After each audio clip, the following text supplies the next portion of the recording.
Welcome to Party to the Max. It's about time. Starkloff Disability Institute 2020 Virtual Gala. Good evening and welcome to the first ever virtual Party to the Max Gala. I'm Lori Becker and I am the Chief Operating Officer at Starkloff Disability Institute. Thank you for joining us and for supporting the vital programs of SDI, where we are helping to create a world that welcomes people with disabilities. Here to kick off our evening for us is award-winning musician and disability advocate Galen Lee.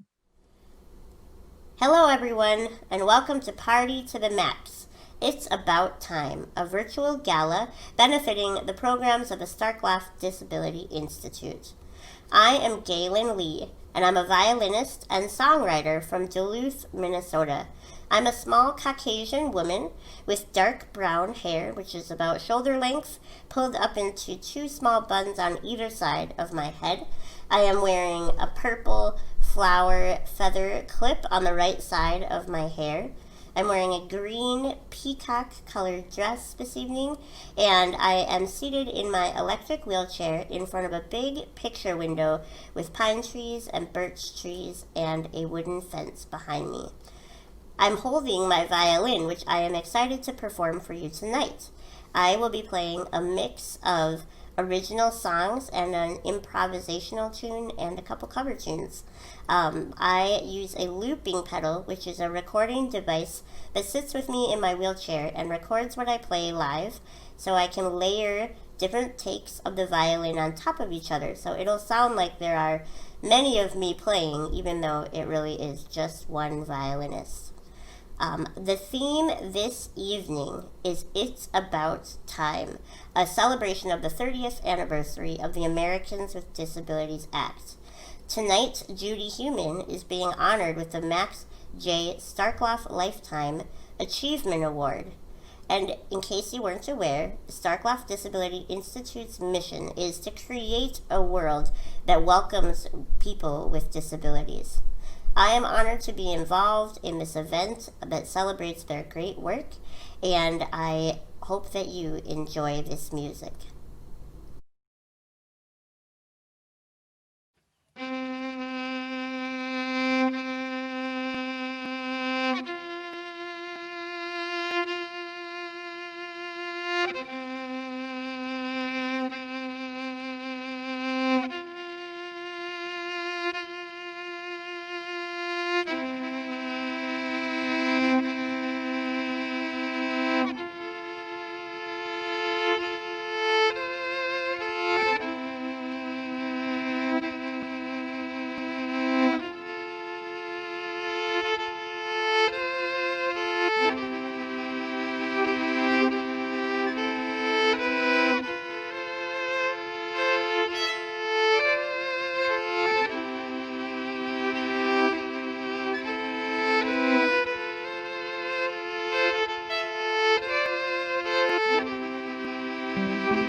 Pushing up through the dirt just like a seed, but you're never quite a flower.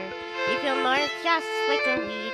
Driving through. You wanna know where you are going, but the windshield's always dirty, and you never get to see what makes you think that you'll ever get there. What makes you think you deserve to know? Who are you really? Are you so important? Take a look around and watch the world unfold. Watch the world unfold. Watch the world unfold. Watch the world unfold.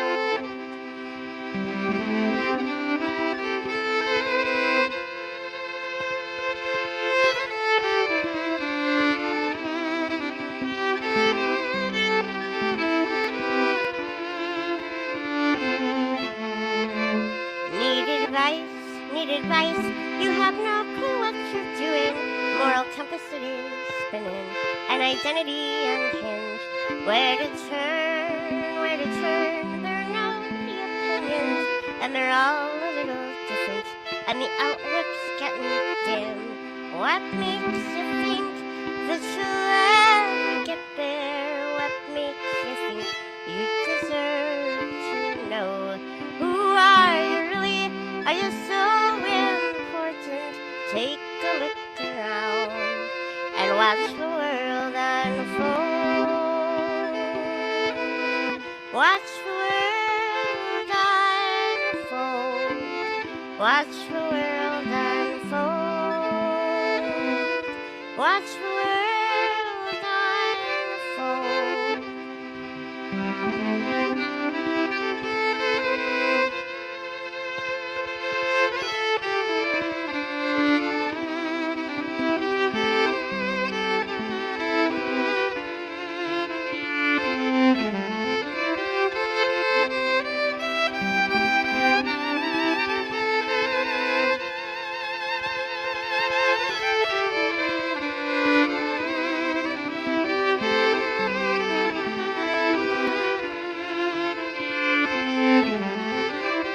Pushing up through the dirt just like a seed, but you're never quite a flower.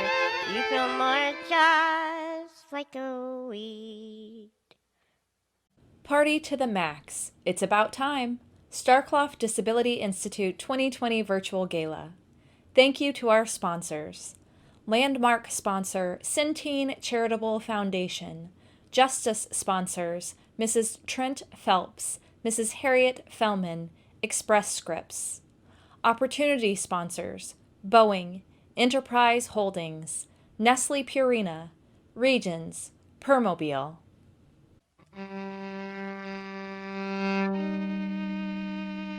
And I love you.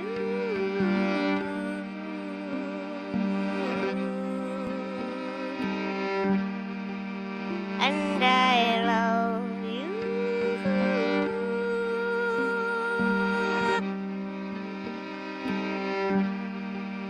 And I love you.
Party to the Max. It's about time.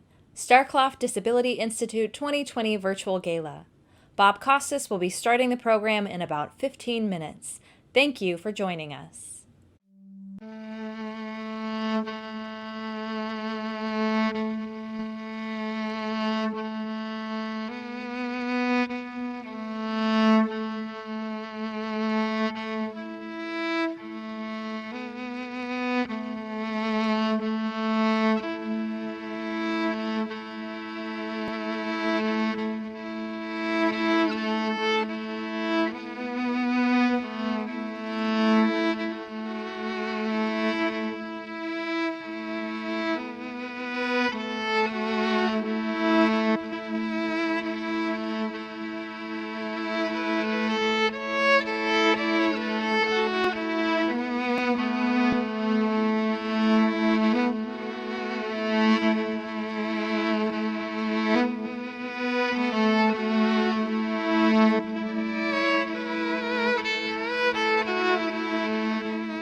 Party to the Max. It's about time. Starkloff Disability Institute 2020 Virtual Gala.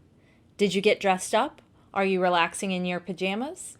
Snap a photo of you partying to the max. Share it on social. Hashtag PTM2020. This song is a duet, so I need your help to sing it at home. What's going to happen is I'm going to set up the loop, and then we are going to come in together, and we're going to sing, "Bird, why do you sing? Fate has clipped your wings." We're going to sing that line together twice. And the words are, "Bird, why do you sing? Fate has clipped your wings." So let's try it together. Let's just practice it once. So, "Bird, why do you sing? Fate has clipped your wings." So that is what you're going to sing with me. We're going to come in together, sing it twice, and you are going to keep singing that line at home until the end of the song, and we will end together.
Why do you sing? Fate has clipped your wings. Bird, why do you sing? Fate has clipped your wings. You make me feel like a bird in the sky, fly round and round and I can't fall down. You make me feel so free, like I just came awake, not afraid to be. You make me feel like a bird in the sky, fly round and I can't fall down. You make me feel so free, like I just came awake, not afraid to be.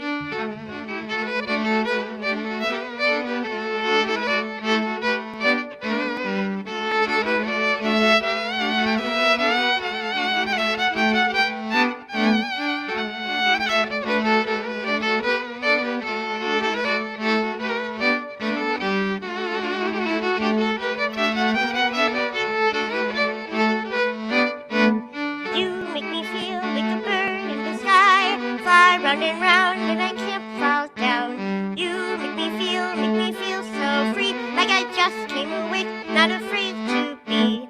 You make me feel like a bird in the sky, fly round and I can't fall down. You make me feel so free, like I just came awake, not afraid to be. Bird, why do you sing? Fate has clipped your wings. Bird, why do you sing?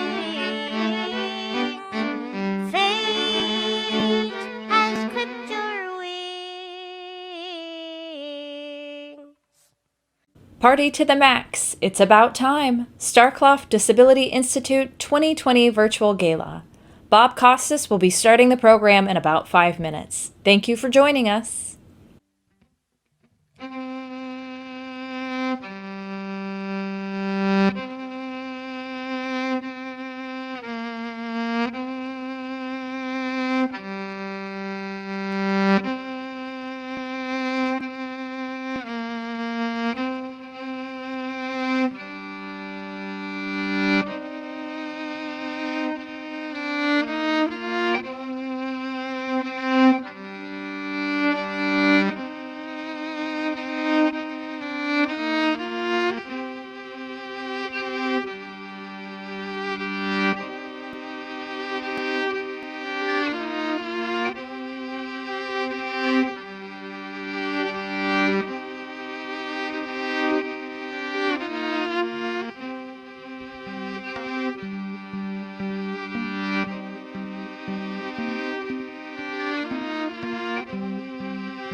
it back here. I've been waiting in line. It's been a long time, can't get no service. Still I am hoping for a sign that one day things will change and we can finally take our place. That history won't forget us or try to minimize our pain, and so I wait.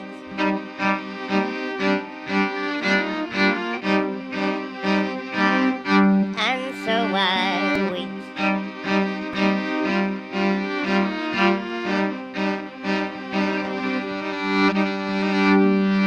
Did you know that when I get angry, I breathe fire? I could burn this place down. You may not realize all of the small ways I am not welcome, but just take a look around. Still everybody knows that you need a place to go, and living isn't easy if you incinerate your home, and so I stay.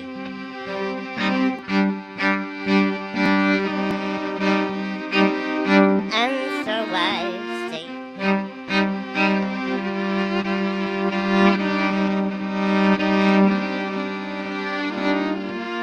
I may seem angry, so please forgive me, but I am still not free in this society.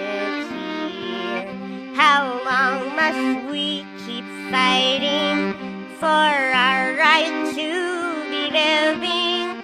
Wrongs overdue for righting. We're a bit too forgiving.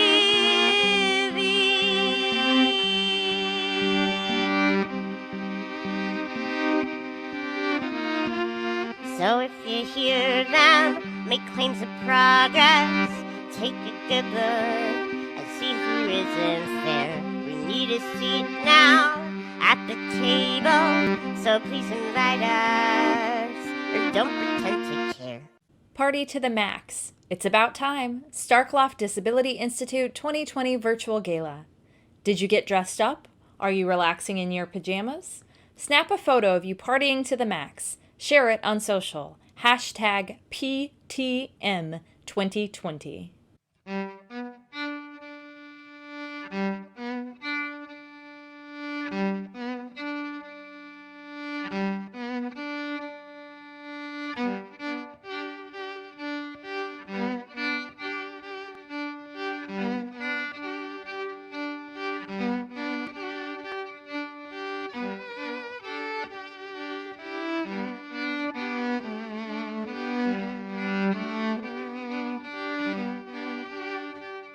Little boxes on the hillside, little boxes made of ticky-tacky, little boxes on the hillside, little boxes all the same. There's a red one and a green one, and a blue one and a yellow one, and they're all made out of ticky-tacky, and they all look just the same. And the people in the houses all went to the university, where they're put in little boxes, and they all came out the same. And there's doctors, and there's lawyers, and business executives, and they're all made out of ticky-tacky, and they all look just the same. And they all play on the golf course and drink their martinis dry, and they all have pretty children, and the children go to school, and the children go to summer camp, and then to the university, where they're put in little boxes, and they all come out the same.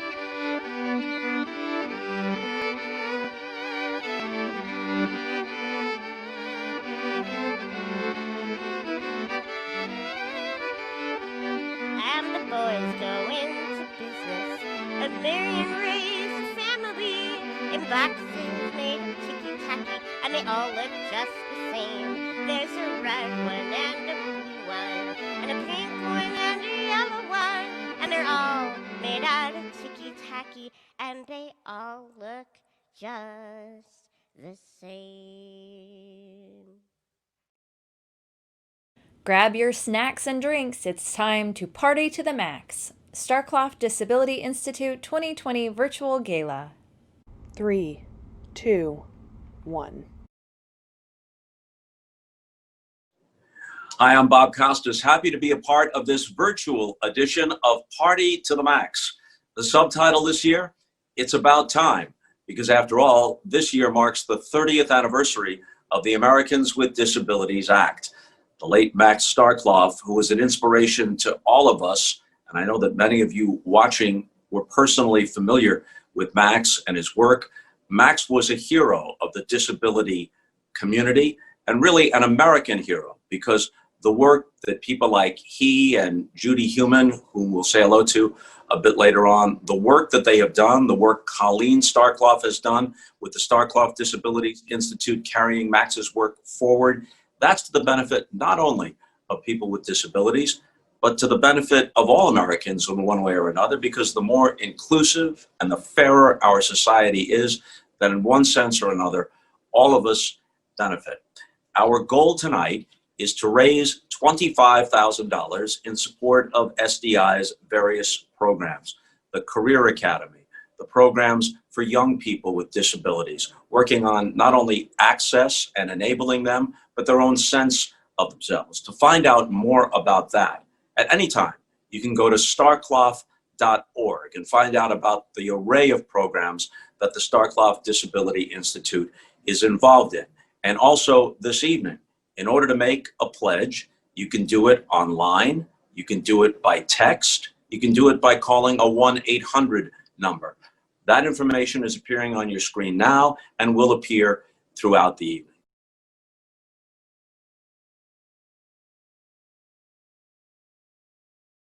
We'd like to thank our landmark sponsor for tonight, the Centene Charitable Association. Michael Nydorf, who's a close friend of mine, and all the people at Centene do so much in the St. Louis community in support of worthy causes, and we're very appreciative of their support tonight.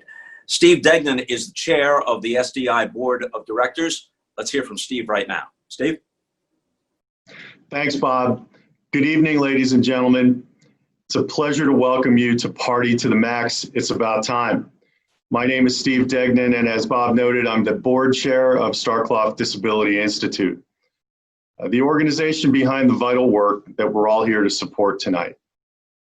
I lead the HR team at Nestle Purina Pet Care, and we got involved with Starkloff 9 years ago because we believe in the mission of helping people with disabilities launch their careers in a competitive job market, and also helping companies like mine understand how to be successful in hiring those with disabilities.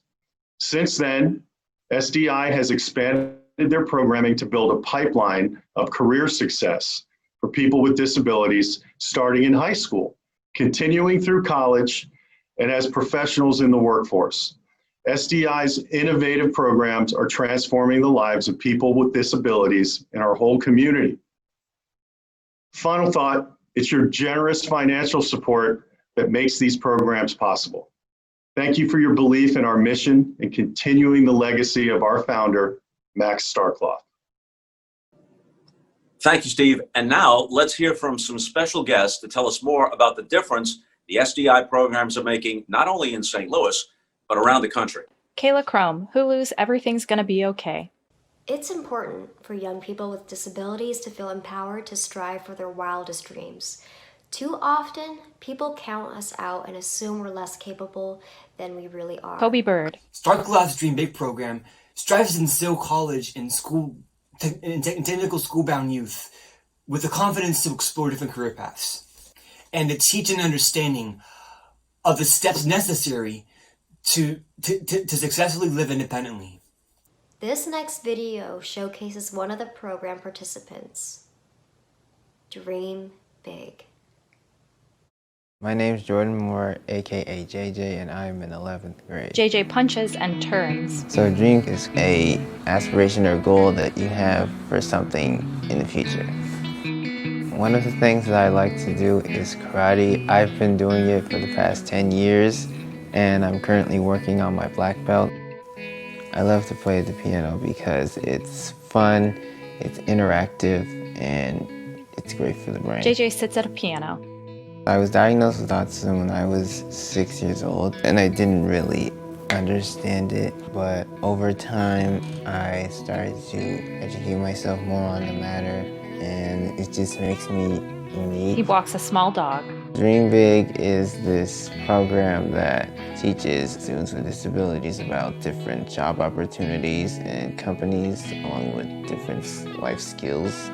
It can help set a platform that I can continue to elevate from. It can set me on my own path to whatever I want. I'm thankful to Starkloff for educating, enlightening, and helping me on my path of life. There's always more out there. There's always different people to meet, different places to go, and different things to do. In the words of Aerosmith, dream on. Dream big. RJ Mitty. College is a critical time that young people must maximize for their future success. For many students with disabilities, it is their first time advocating for themselves as an adult while navigating an unknown and often inaccessible place. Angel Jeffria. Starkloff's Access U program gives students a map to help navigate this unfamiliar and difficult terrain. Through one-on-one counseling, participants gain the self-advocacy and career planning tools needed to best prepare them for their postgraduate lives. An individual signs to a person on a laptop. My name is Michaela Akasi. I am a senior at UNSO. Hi, my name is Ben Crowner, and I am a student at Southwestern Illinois College. To me, access means the right or opportunity to enter, import, or use. When I realized that I was different than everyone else, I realized that this is something that's unique about me and not everyone really understands. I take it as like a personal responsibility to inform people what it is like.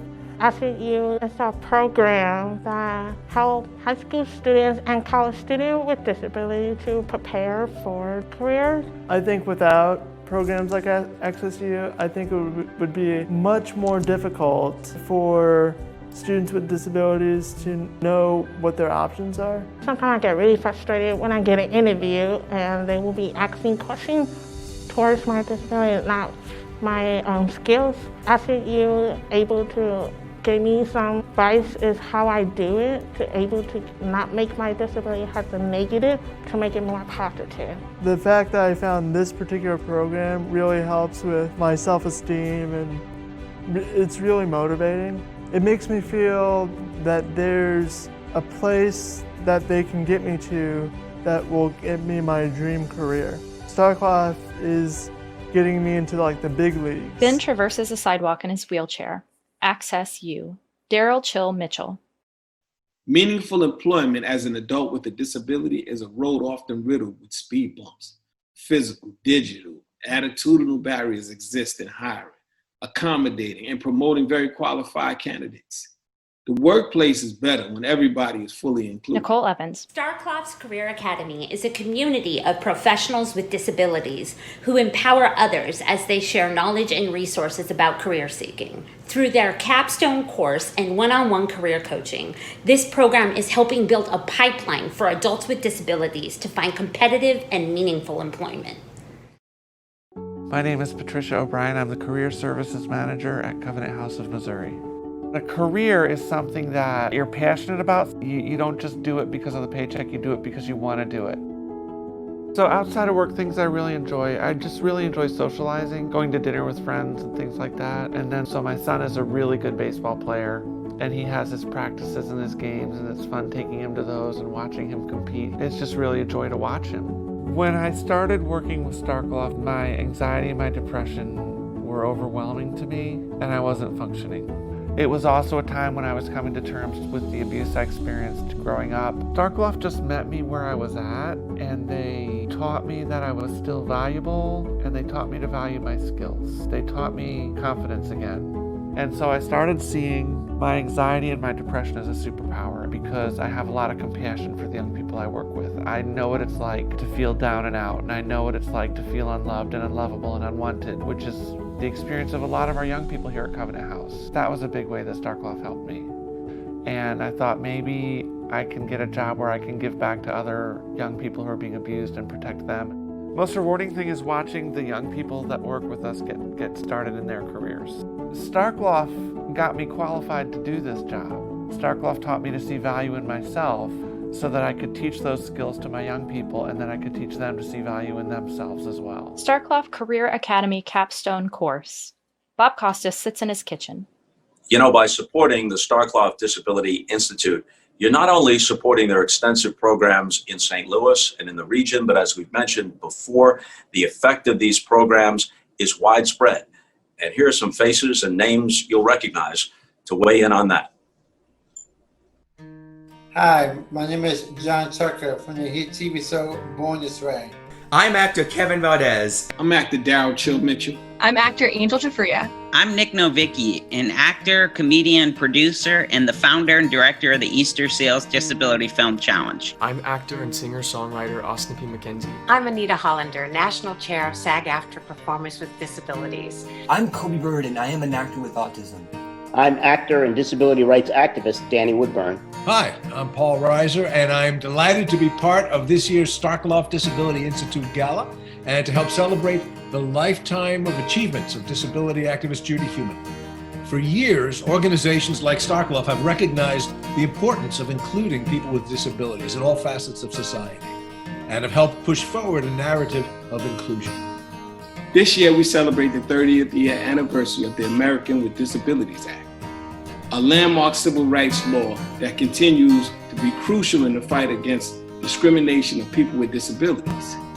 I'm grateful for the ADA for helping move the narrative forward. For giving me the backup I needed to ensure that my civil rights were never being violated. For helping me feel comfortable in all situations, that if I needed to, I had some legal recourse to help me feel included. For working giving rights to people like me, and all of my friends and colleagues who are differently. Diana Elizabeth Jordan. Ensuring that I have the right to fully participate as a citizen in this country. AJ Murray. It gives me access to a world that wasn't all that accessible not too long ago. A lot of people around the world don't even know what people can do if they have a disability, 30 years after the signing of the ADA, it's about time we realize its full promise. Although it was a huge step in the journey towards meaningful inclusion, there is still much work to be done. Unemployment of people with disabilities remains significantly higher than that of our non-disabled counterparts. Education quality and access continue to be issues faced by the disability community. And in Hollywood, representation of people with disabilities is disproportionately low relative to its prevalence in the general population. It's going to be a long, tough journey, but it's a necessary and worthwhile one. By working together to fight for inclusion, we can make the world a more equitable and richly diverse place.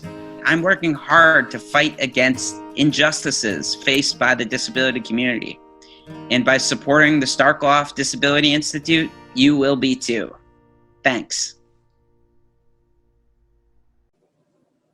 As we continue tonight, we want to thank you again for your generosity in support of this very worthy cause. Remember, our goal tonight is $25,000, and throughout the evening, you've been able to see the various ways, either online or through text or by going old-fashioned, old school. Use the telephone and the 1-800 number. And now we turn our attentions to someone who spent her entire life advocating for people with disabilities. Judy Heumann has spent virtually her entire life at the forefront of the disability rights movement and is recognized nationally and internationally for her achievements and her compassion, whether through advocacy of legislation, her work in the Department of Education during the Clinton administration, or the raising of awareness and support through her many media appearances, it has been said of Judy Heumann, she has changed the life of every single disabled person in the United States. Judy herself says this: "Disability only becomes a tragedy for me when society fails to provide the things we need to lead our lives. Job opportunities and barrier-free buildings, for example. But it's not a tragedy for me that I'm living in a wheelchair." Judy Heumann and Max Starkloff were friends and colleagues in the disability rights movement. And so it's very appropriate that tonight, Judy Heumann receives the Max J. Starkloff Lifetime Achievement Award. A black and white video of Judy smiling and laughing. Colleen Starkloff, SDI founder. Good evening. Thank you so much for attending Party to the Max 2020. It's my great pleasure to welcome you here and thank you so very much for attending.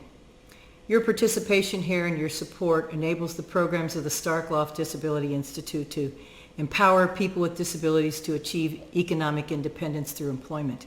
And we're very proud of the programs we have, and we're very grateful for your support. It is now my deepest honor and privilege to introduce to you Judy Heumann, the 2020 Max Starkloff Lifetime Achievement Award winner.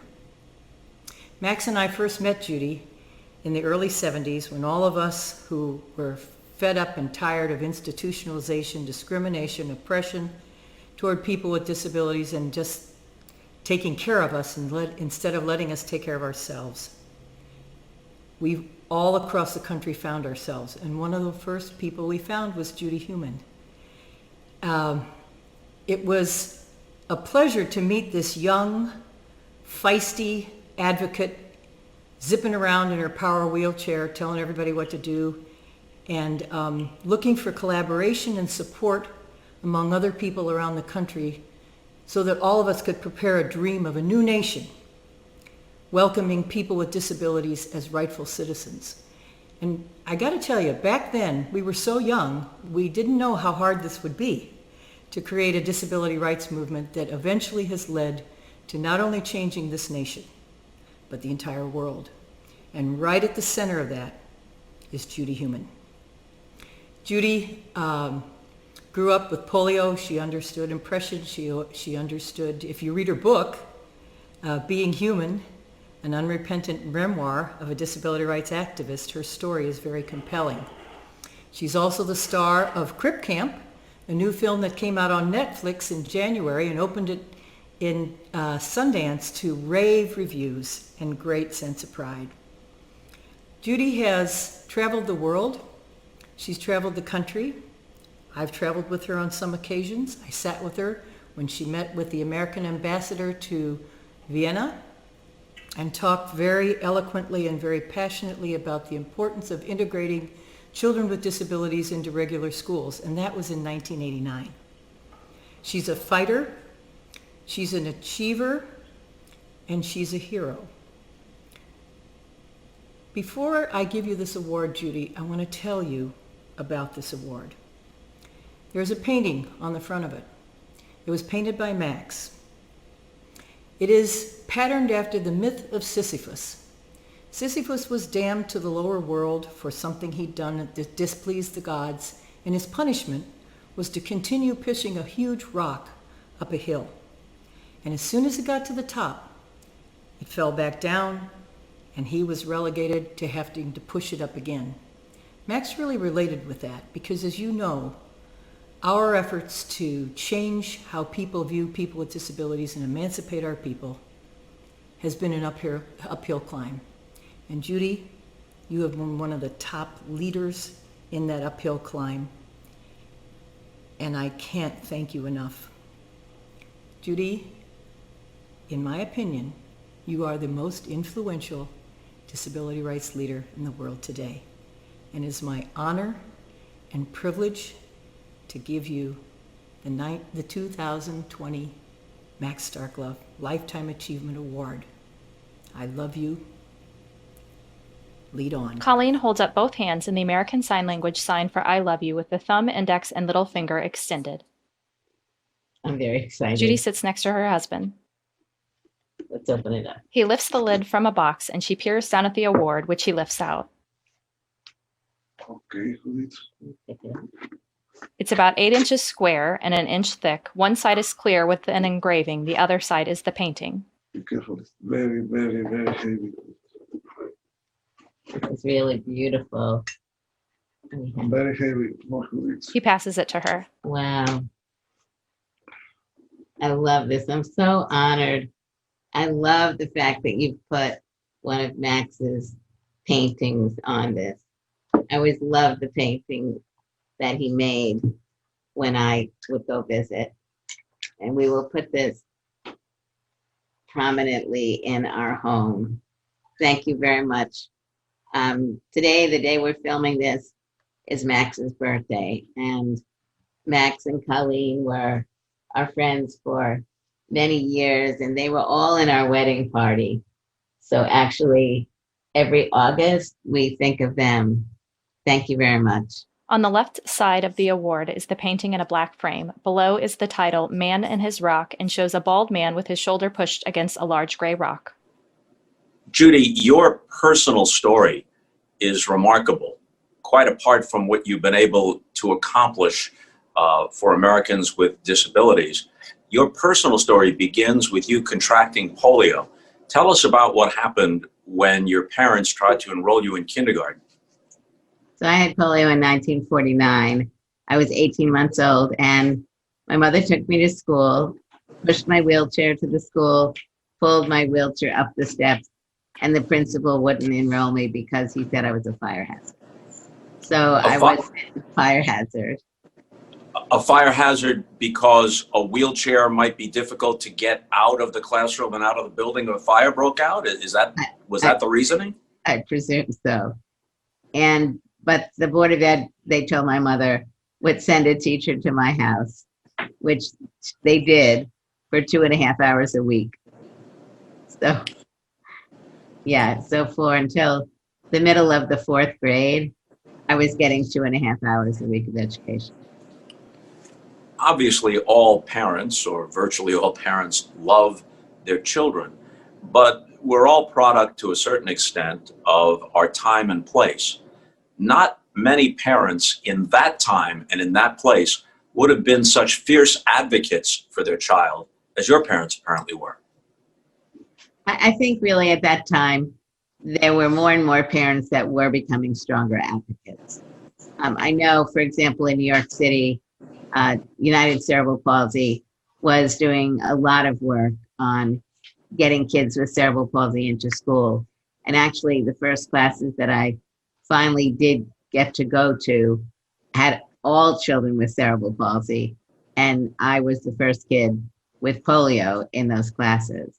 And a little while later, a woman who later became my friend, was the first kid with muscular dystrophy to get into the program. So my parents were really out there on their own. They didn't know any other families who had kids with polio who were having issues getting them into school. So they learned to become advocates in order to be able to help me get the education they believed I needed to be able to become employed and move forward in life. And then you yourself became, among your many other ventures and many other listings on your resume, you yourself became a teacher. Yes, I did. I became a teacher in New York after I sued the Board of Education because I was denied my teaching license because of, quote, sequelae of poliomyelitis.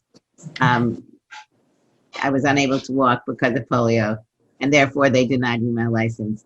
We went to court, and I was really very lucky that I had both good representation that was pro bono and the first African-American federal female judge, Constance Baker Motley, who had been involved with the Brown versus Board of Education case.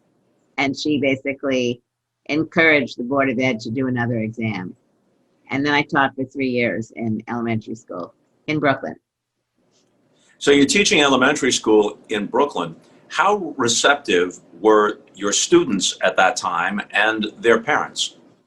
The first year I taught disabled children, and I think the children themselves and the parents were very happy to have me as their teacher, because it was the first time that their children had had an adult in a professional role working with their kids. And so for the children themselves, at the end of the first year, I remember speaking to them about what did you want to be when you grew up?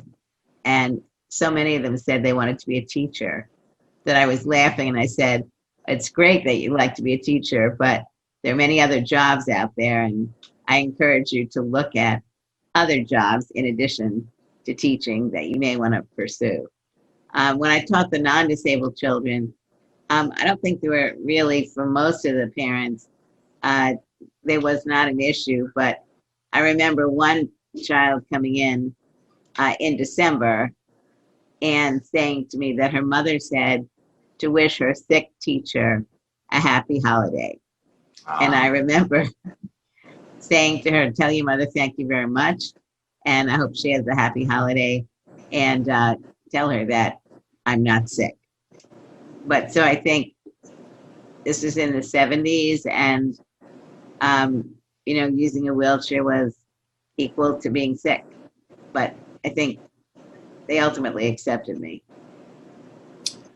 Those who fight for inclusion, those who confront injustice, many times they're gentle people at their core. I think of the late Congressman John Lewis, who made famous the phrase, get in good trouble. So how does someone like you, in my brief acquaintance with you, seeming like such a kind and sweet-natured person, but you have to be fierce to get this stuff done. A lot of what we now take for granted didn't exist during our lifetimes. And it takes fierce advocacy and insistent advocacy to get it done. I mean, for me, I think it was a belief and a growing belief that my rights were being abrogated because of my disability. And that I had many friends with disabilities who had the same concerns. And we, for those of you who haven't seen, you may want to look at this film called Crip Camp, which came out last March and was supported by the Obama Higher Ground production company and Netflix. And I think you see in that film the importance of the voices of disabled individuals coming together. And we were learning a lot from the civil rights movement. And we were learning from the civil rights movement that it was important for us to come together and articulate not only what the problem was, but what we saw as the solutions. And that when we were doing it together, it was much easier.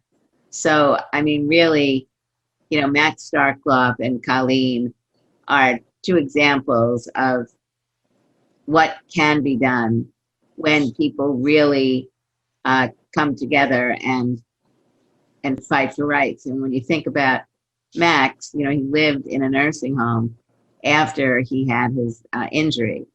And the award that I got with the beautiful painting on it, Max is an amazing artist that painted with his mouth. And he got out of the nursing home against all odds. But then he and Maxine and many others, really moved forward fighting for rights. So I feel very privileged that I've had the opportunity to be born at a time when our movement was really emerging, and that we were able to really bring the vision of many people together and show not only what was wrong, what discrimination was occurring, but what needed to be done to correct the problems. And we still are not where we need to be yet, but we are much further. I think our viewers here would like to hear it from you rather than some of us who have a St. Louis perspective, which is valuable because of our associations with Max and Colleen. On a national level, what did Max Starkloff mean to this movement? Max was a thinker. Max was a listener.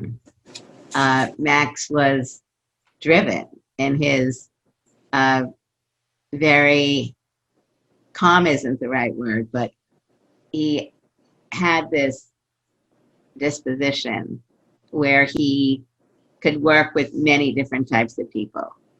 And I think people respected him and saw him as a leader, one who was able to convene people, to listen, to come together and create action to bring about change. And I think Max also, you know, as a non-disabled person who became a disabled person, who wound up in a nursing home, who got out of a nursing home, really had a level of expertise that many people don't have.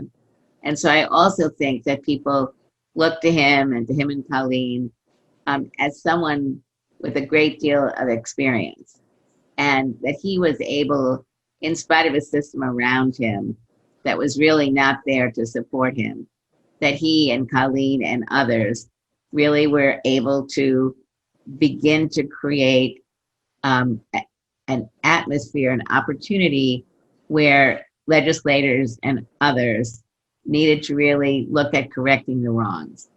And he was a commanding soul. You know, he was a Marine, and I think he brought that, my father was a Marine too. I think he brought that spirit forward. Great respect, fortitude, and always looking forward.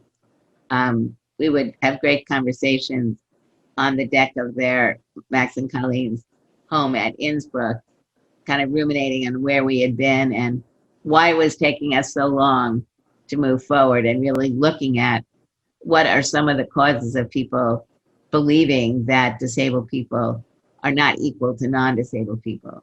And I think in the area of employment, while we have the ADA and other many good laws, we still see pre-COVID that the number of disabled people unemployed is statistically way higher than non-disabled people, and that at least 1 million disabled people have lost their jobs since COVID.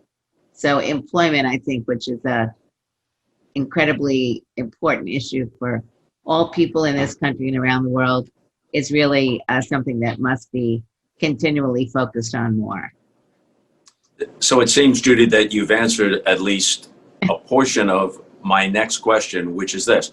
It's 30 years since the Americans with Disabilities Act. How much has changed during those 30 years, and where do we still have to go? I think it goes without saying that much of the infrastructure of the United States has changed. But when the ADA came into being in 1990, for example, the internet was just, moving forward. So we still are seeing a lot of work that needs to be done to ensure that the technology which we have and the technology being created will in fact be accessible for all disabled individuals.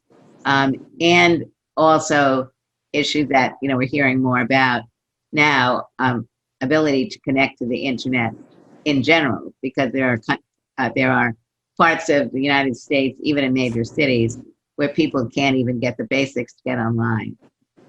Where we are now also is, I hope, that more non-disabled people who are being exposed to disabled people in school and in our communities, on our buses and trains, when they were working, are seeing that we're just like everybody else. And when I look to the future, what I want is an expanding disability rights movement, which is truly reflective of the cross-disability, visible and invisible disabled people, as well as ensuring that people of color, I think Black Lives Matter has been a very important part of the efforts that have been going on this year, really learning in many ways about the risks and adverse impact COVID is having, for example, on disabled individuals. The largest percentage of people who have been dying are disabled individuals, most of whom are also of color. So we're learning. I believe that our movement will continue to expand, and that as we come out of COVID, disabled people will be at the table talking about how our communities will change, including ensuring that we're a part of those changes. Seems to me that your energy has not flagged at all. What's next? What's next for you? What are you focused on right now in a specific sense? Obviously, we know what you're focused on generally. So I've been doing work. I have a book that just came out this year called Being Human, and the Netflix film I mentioned, Trip Camp, which I'm in.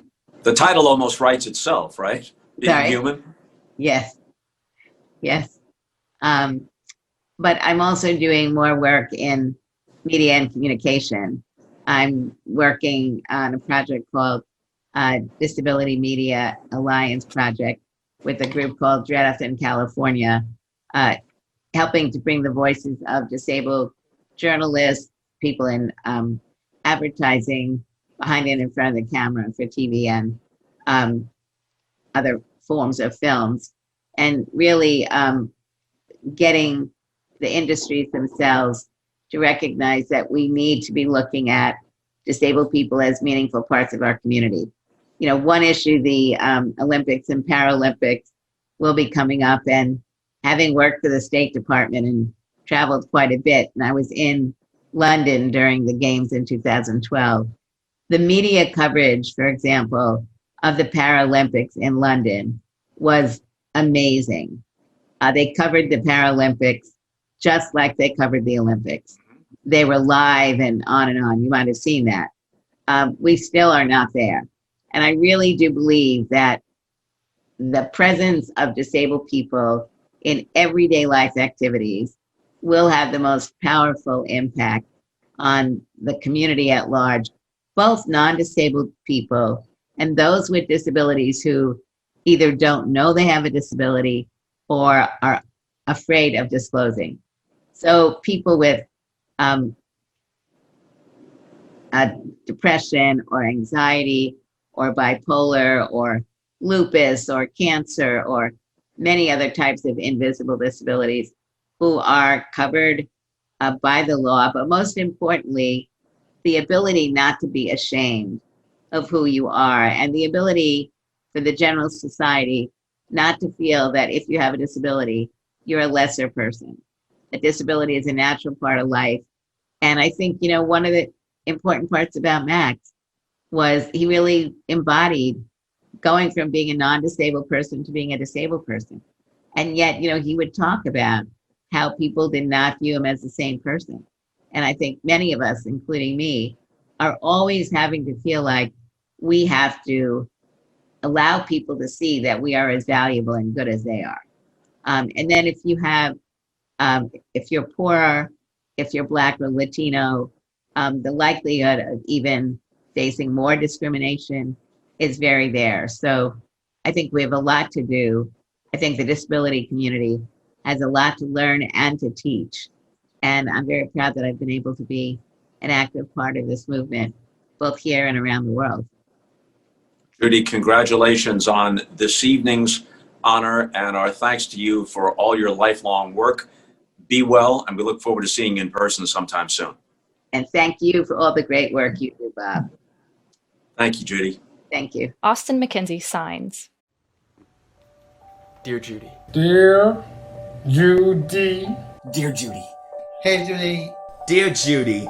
Dear Judy, thank you so much for everything you've done for people with disabilities. Your work has affected me in so many immeasurable ways. It would take a lifetime to count them all. Thank you for helping me tap into my own self-worth and for showing me the power of community. Your work was, is, and will continue to be leading the charge for the rights of people with disabilities in the U.S. and across the globe. Congratulations. Congratulations on receiving the Max Starkloff Lifetime Achievement Award. Keep pushing, keep inspiring, keep moving us forward. Lead on, Judy. Lead on. Lead on. And lead on. Lead on. Lead on. Lead on. Lead on. Lead on. Thank you and lead on.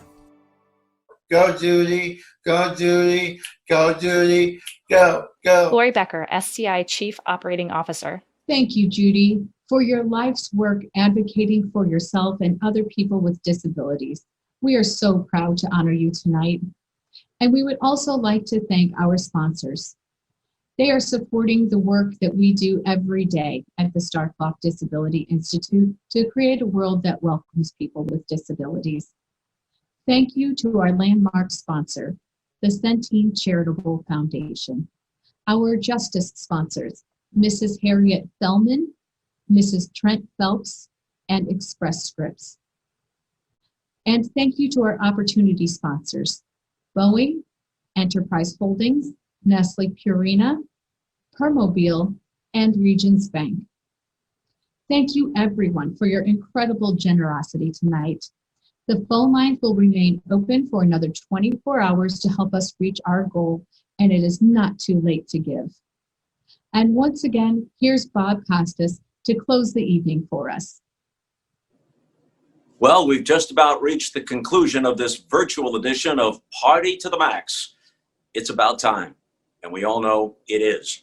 A lot of progress has been made. There's more still to be made, and the programs of the Starkloff Disability Institute are at the forefront of that effort. Together, we can make the world a more welcoming place for people with disabilities.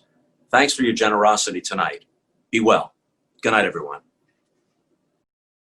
Dedicated to the memory of William H. Danforth, dear friend, mentor, and champion for civil rights, 1926 to 2020.